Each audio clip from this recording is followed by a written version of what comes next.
अरे बिद्दू, आज घर में बहुत काम है। आज तुझे स्कूल जाने की जरूरत नहीं है। लेकिन दादी, आज तो स्कूल में मेरा टेस्ट है।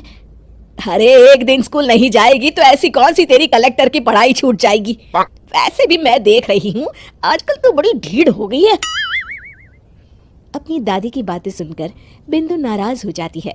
तभी उसकी माँ कहती है, अरे बिंदु, इतनी छोटी बात पे मुंह फुलाने की क्या जरूरत है।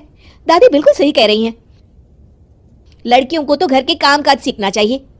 अरे बहू, रमेश के लाड़ प्यार ने इसे बिगाड़ रखा है। कम से कम तू तो मेरी बात समझती है। अच्छा, मेरी पूजा का समय हो गया है, मैं पूजा करने जा रही हूँ। इतना कहकर रमेश की माँ वहां से चली जाती है। इस तरह बिंदु की दादी और माँ दोनों अक्सर उसे घर के कामों में ही उलझा कर रखते थे। कुछ दिनों के बाद राजू और बिंदु के 10वीं के रिजल्ट्स आते हैं। दोनों बच्चे दादी को अपना अपना रिपोर्ट कार्ड दिखाते हैं। शाबाश मेरे लाल, तू तो बड़े अच्छे नंबरों से पास हुआ है। तभी बिंदु कहती है, दादी मैं भी अच्छे नंबरों से पास हुई हूँ। रमेश की माँ बिंदु को अनदेखा करते हुए कहती है, हाँ हाँ ठीक है, अभी यहाँ खड़ी क्या कर रही है, सुन लिया मैंने। जाकर मेरे लिए चाय बना कर लिया।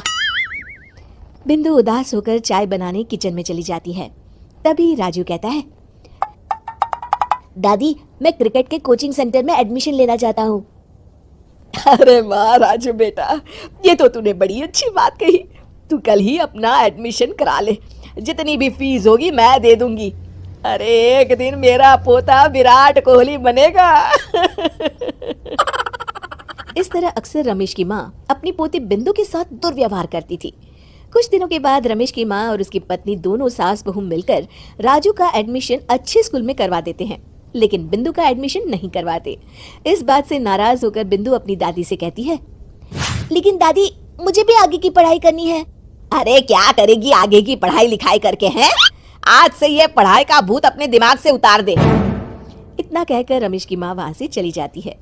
उस दिन के बाद से बिंदु की पढ़ाई हमेशा के लिए छूट जाती है और उसकी दादी उससे घर के सारे काम करवाना शुरू कर देती है। इस तरह उसका सारा दिन घर के कामों में ही बीत जाता था। कुछ दिन बीत जाते हैं और एक दिन रमेश छुट्टियों पर घर आता है। बिंदु को घर के काम करते हुए देख उसे कहता है, अरे बिंदु बेटा, तुम स्कूल नहीं गई? पिताजी, दादी ने मेरा एडमिशन कराने से मना कर दिया है। वे कहती है घर पे रहकर घर के काम करना सीख। अपनी माँ का ये बर्ताव देख रमेश को बहुत गुस्सा आता है और वो अपनी माँ से कहता है, माँ ये तुमने क्या किया? आगे की पढ़ाई के लिए स्कूल में बिंदु का एडमिशन क्यों नहीं करवाया? अरे बेटा, लड़की जात है, ज्यादा पढ़ लिख कर क्या करेगी? वैसे भी शादी के बाद तो इसे घर के ही काम करने हैं ना। तुम किस जमाने में जी रही हो माँ?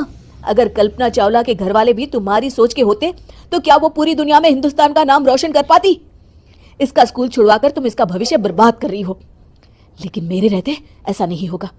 बिंदु बेटा, कल ही तुम्हारा एक अच्छे स्कूल में एडमिशन करा दूंगा। तुम जितना चाहे उतना पढ़ो। मेरे होते हुए तुम्हें किसी बात की चिंता करने की जरूरत नहीं है। अपने पिता से हौसला पाकर बिंदु खुश हो जाती है और कहती है, जी पापा, मैं खूब मन लगाकर पढ़ाई करूंगी और बड़ी होकर डॉक्टर बनूंगी। ये हुई ना बात, शाबाश मेरी बेटी। शिक्षा, लड़का हो या लड़की, हमें दोनों को आगे बढ़ने का मौका देना चाहिए।